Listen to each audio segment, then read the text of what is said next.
ओम श्री परमात्मने नमः।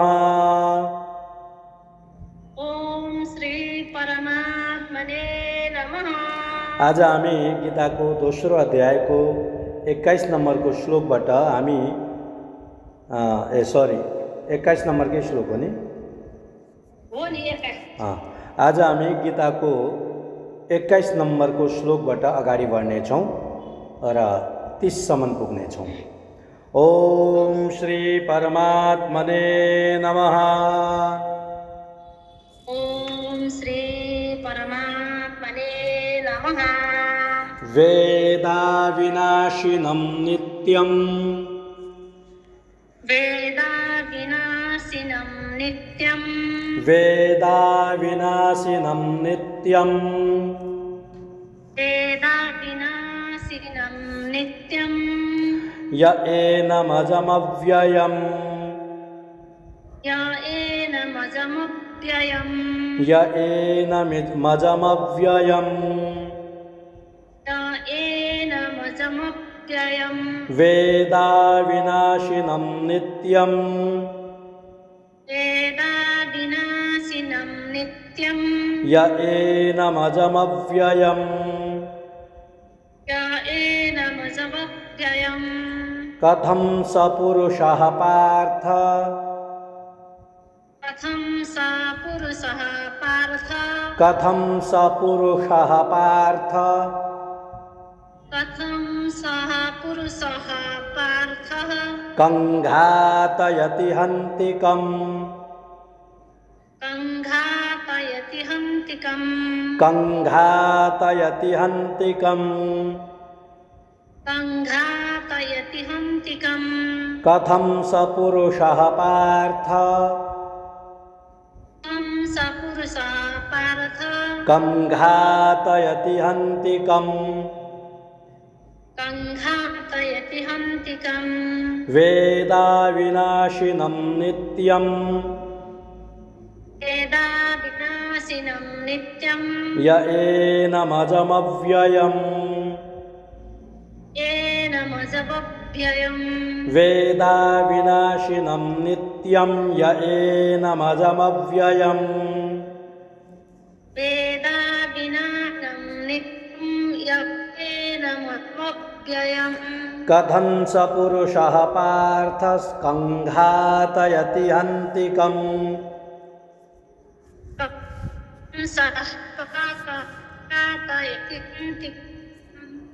सुंदर। वासांसि जीर्णानि यथा विहाय वासांसि जीर्णानि यथा विहाय वासांसि जीर्णानि यथा विहाय वासांसि जीर्णानि यथा विहाय नवानि गृह्णाति नरोपराणि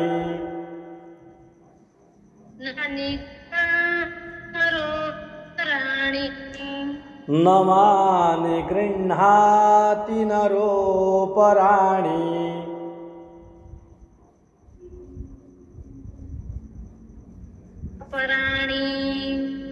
तथा शरीराणि विहाय जीर्णान् तथा शरीराणि विहाय जीर्णान् तथा शरीराणि विहाय जीर्णान् तथा शरीराणि विहाय जीर्णान् यन्यानि संयाति नवानि देहि यन्यानि संयाति नरोपराणि देहि अन्यानि संयाति नरो नवानि देहे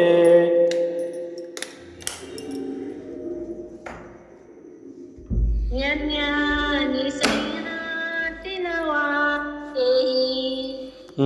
वासांसि जीर्णानि यथा विहाय वासांसि जीर्णानि यथा नवानि गृह्णाति नरोपराणि नवानि गृह्णाति नरोपराणि तथा शरीराणि विहाय जीर्णान् तथा शरीराणि विहाय अन्यानि संयाति नवानि देहि नन्यानि संयाति नवानि देहि जीर्णान् भनिसकेपछि यता अन्यानि भन्दा हुन्छ ल। अगाडि बढ्यौँ। नैनं छिन्नन्ति शस्त्राणि नैनं छिन्नन्ति शस्त्राणि नैनं छिन्नन्ति शस्त्राणि नैनं छिन्नन्ति शस्त्राणि नैनं दहति पावकः नैनं दहति पावकः नैनं दहति पावकः नैनं दहति पावकः नैनं छिन्नन्ति शस्त्राणि नैनं छिन्नन्ति शस्त्राणि नैनं दहति पावकः नैनं दहति पावकः न चैनं क्लेदयन्त्यापो न चैनं क्लेदयन्त्यापो न चैनं क्लेदयन्त्यापो न चैनं क्लेदयन्त्यापो न शोषयति मारुतः शोषयति मारुतः न शोषयति मारुतः शोषयति मारुतः नैनं छिन्नन्ति शस्त्राणि नैनं छिन्नन्ति शस्त्राणि नैनं दहति पावकः न दहति पावकः न चैनं क्लेदयन्त्यापो न चैनं क्लेदयन्त्यापो न शोषयति मारुतः न शोषयति मारुतः नैनं छिन्नन्ति शस्त्राणि नैनं दहति पावकः नैनं छिन्नन्ति शस्त्राणि नैनं दहति पावकः न चैनं क्लेदयन्त्यापो न शोषयति मारुतः न चैनं क्लेदयन्त्यापो न शोषयति मारुतः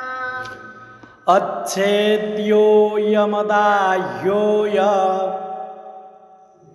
अच्छेद्यो यमदायो य यसलाई यम पनि भन्न सकिन्छ। यम भन्यो भने उता अक्लेद्यो हुन्छ ल। मैले चाहिँ त्यसमा बिचमा तपाईँलाई समस्या नहोस् भनेर जस्तो छ त्यस्तै पढाएको। अच्छेद्यो यमदाह्यो य अच्छेद्यो यमदायो य मक्लेद्यो शोष्य एव च मक्लेद्यो शोष्य एव च मक्लेद्यो शोष्य एव च मक्लेद्यो शोष्य एव च अच्छेद्यो यमदाह्यो य मक्लेद्यो शोष्य एव च अच्छेद्यो यमदायो य मक्लेद्यो शोष्य एव च यसलाई आदि आदि भन्दा यसरी भन्न सकिन्छ। एकचोटि सुनौँ ल। अच्छेद्यो यमदाह्यो यम अक्लेद्यो शोष्य एव च। यो सुन्नको लागि भनेको मैले तपाईँलाई। यसरी पनि भन्न सकिन्छ ल। मलाई चाहिँ यसरी नै सजिलो लाग्छ यो। त्यो पनि ठिक छ, राम्रो हो। अगाडि बढौँ। हस् नित्यः सर्वगतस्थाणुर, यहाँ पनि रग छ। स्थाणुर भन्दाखेरि उता अचलोयम सनातन हुन्छ। तर अब यहाँ जोडिएको छ, त्यसलाई किन तोड्नु भनेर म चाहिँ पुरा जस्तो छ त्यसरी पढाइदिँदैछु। नित्यः सर्वगतस्थाणु नित्यः सर्वगतस्थाणु नित्यः सर्वगतस्थाणु नित्य सर्वगतस्थाणु स्थाणु स्थाणु रचलोऽयं सनातनः लोयं सनातनः रचलोऽयं सनातनः लोयं सनातनः नित्यः सर्वगतस्थाणु रचलोऽयं सनातनः नित्यः सर्वगतस्थाणुरचलोऽयं सनातनः ठिक छ नित्यः सर्वगतस्थाणुर अचलोयम सनातन यसरी पनि भन्न सकिन्छ हुन चाहिँ त्यस्तै हो तर एकसाथ जोड्दाखेरि रचलोयम भन्दा केही बिग्रिदैन है अच्छेद्यो यमदाह्यो यमक्लेद्यो शोष्य एव च अच्छेद्यो यमदाह्यो यमक्लेद्यो शोष्य एव च नित्यः सर्वगतस्थाणुरचलोयम सनातनः नित्यः सर्वगतस्थाणुरचलोऽयं सनातनः अव्यक्तोऽयमचिन्त्यो य अव्यक्तोऽयमचिन्तो य यसमा पनि यम भन्न सकिन्छ नि उता अविकार्यो यमुच्यते भन्न सकिन्छ त्यही पनि जस्तो छ त्यस्तै पढेको अव्यक्तोऽयमचिन्त्यो य अव्यक्तोऽयमचिन्तो य अव्यक्तोऽयमचिन्त्यो य अव्यक्तोऽयमचिन्तो य चिन्त्यो य चिन्त्यो य मविकार्योऽयमुच्यते मविकार्योऽयमुच्यते मविकार्योऽयमुच्यते मविकार्योऽयमुच्यते अव्यक्तोऽयमचिन्त्यो यमविकार्योऽयमुच्यते अव्यक्तोऽयमचिन्तो यमविकार्योऽयमुच्यते तस्मादेवं विदित्वैनं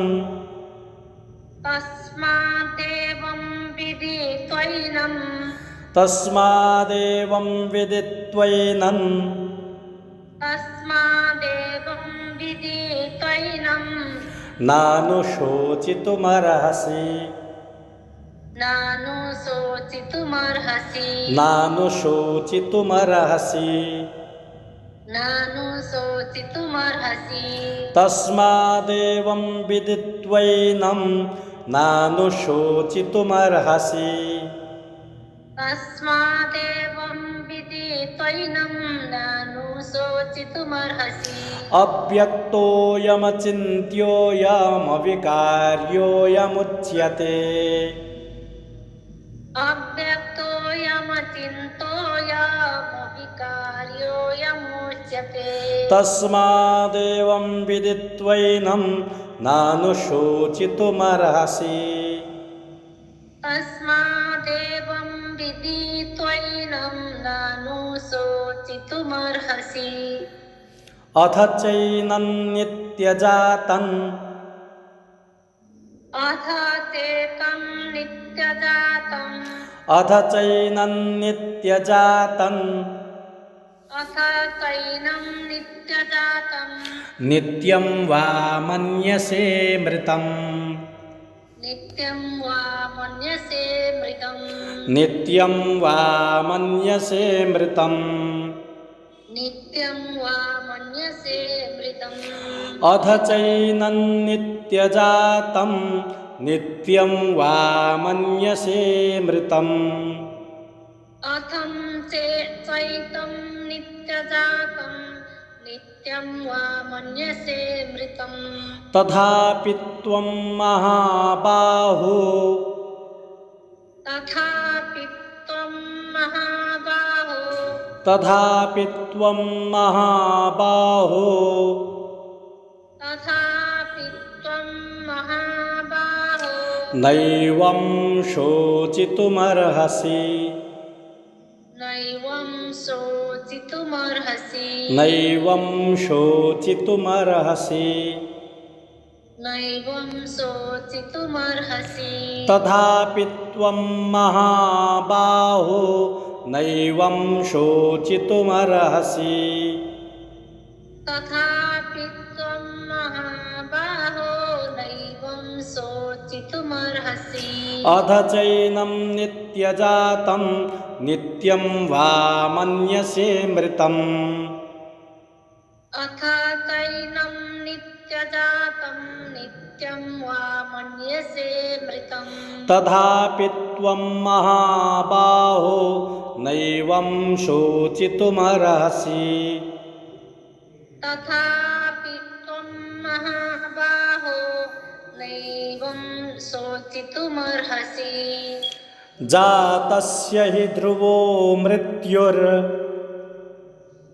जातस्य हि ध्रुवो मृत्युर् जातस्य हि ध्रुवो मृत्युर् जातस्य हि ध्रुवो मृत्युर् जातस्य हि ध्रुवो मृत्युर्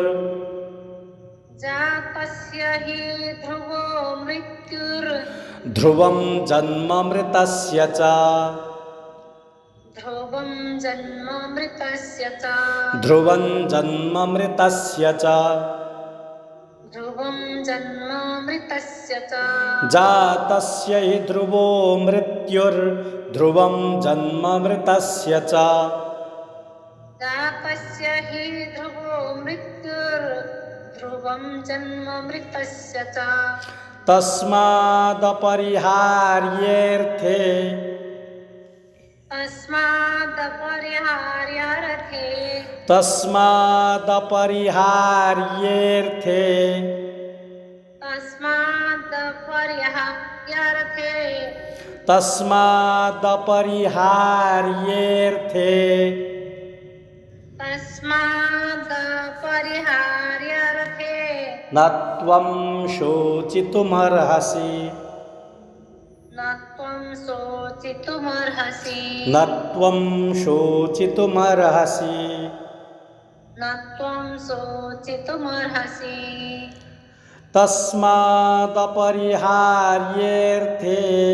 न त्वं शोचितुमर्हसि तस्मादपरिहार्यार्थे न त्वं शोचितुमर्हसि जातस्य हि ध्रुवो मृत्युर्ध्रुवं जन्ममृतस्य च जातस्य हि ध्रुवो मृत्युर्ध्रुवं जन्ममृतस्य च तस्मादपरिहार्येऽर्थे न त्वं शोचितुमर्हसि तस्मादपरिहार्यार्थे न त्वं शोचितुमर्हसि अव्यक्तादीनि भूतानि अव्यक्तादीनि भूतानि अव्यक्तादीनि भूतानि अव्यक्तादीनि भूतानि अव्यक्तादीनि भूतानि अव्यक्तादीनि भूतानि दी दीर्घ चला अव्यक्तादीनि भूतानि अव्यक्तादीनि भूतानि सुंदर व्यक्तमध्यानि भारत व्यक्तमध्यानि भारत व्यक्तमध्यानि भारत व्यक्तमध्यानि भारत व्यक्तमध्यानि भारत व्यक्तमध्यानि भारत अव्यक्तादीनि भूतानि व्यक्तमध्यानि भारत अव्यक्तादीनि भूतानि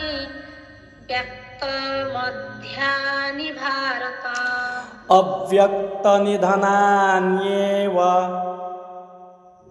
अव्यक्तानि धनान्येव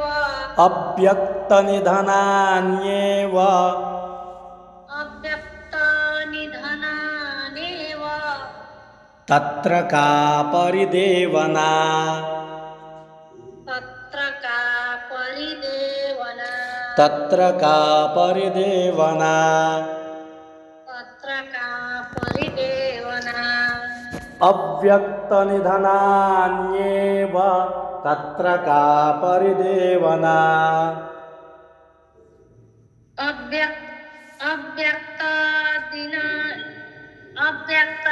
अव्यक्तादिननादेव तत्र का परिवेदना अव्यक्तनिधनान्येव तत्र का परिदेवना अव्यक्तानिधनानेव तत्र का परिवेदना देवना अव्यक्तादीनि भूतानि व्यक्तमध्यानि भारत अव्यक्तादीनि भूतानि मध्या व्यक्तमध्यानि भारत व्यक्तमध्यानि भारत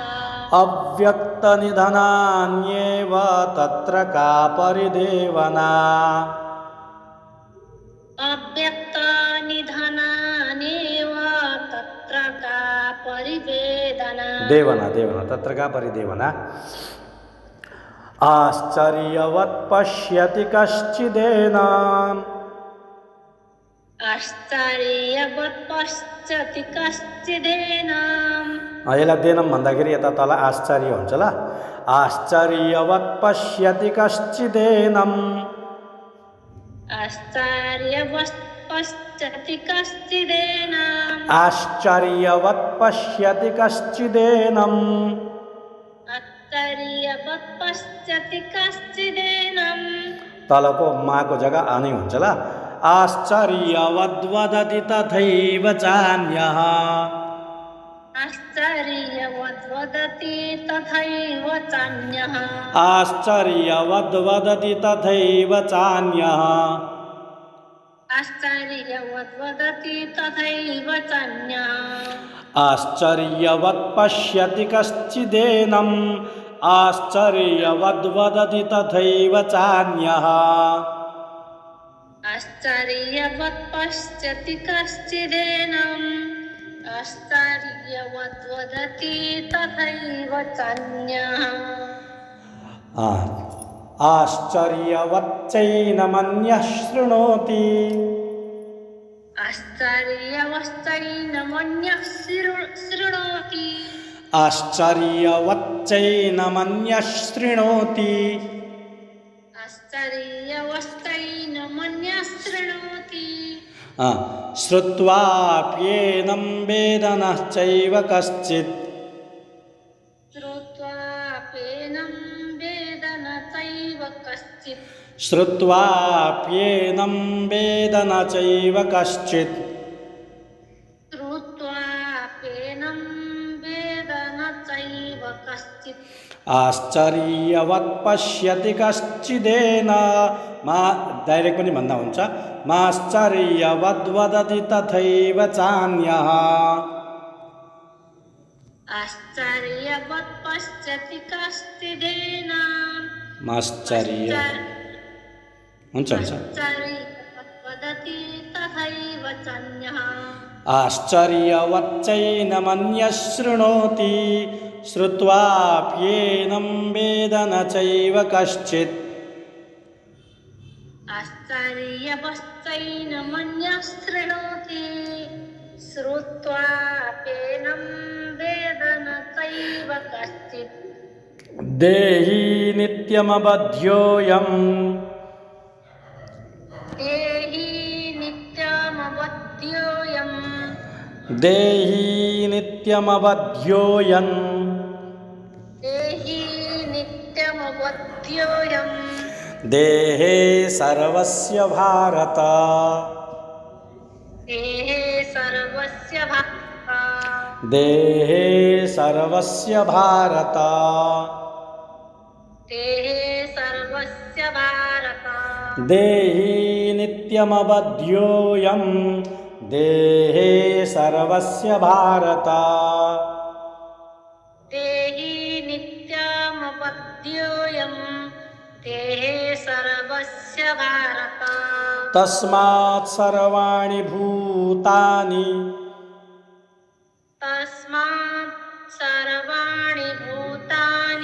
तस्मात् सर्वाणि भूतानि तस्मात् सर्वाणि भूतानि न त्वं शोचितुमर्हसि न त्वं शोचितुमर्हसि न त्वं शोचितुमर्हसि न त्वं शोचितुमर्हसि तस्मात् सर्वाणि भूतानि न त्वं शोचितुमर्हसि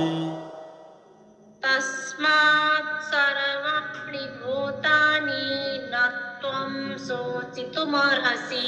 देहि नित्यमवध्योऽयं देहे सर्वस्य भारत देहि नित्यमवध्योऽयं